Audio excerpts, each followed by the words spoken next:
your shoes. Go like this.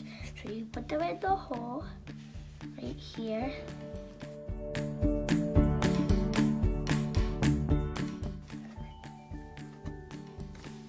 And then you go like this. Then you put one of your ears under like that. And then pull it really hard, the hardest you can. And then you take this hole, then do it again, and do it harder, and then take them out, and do it again. That's how you tie your shoes. This is the best way we have found so that little hands don't have to worry about holding all of this shoelace. So we just wanted to show you guys. Hope that helps.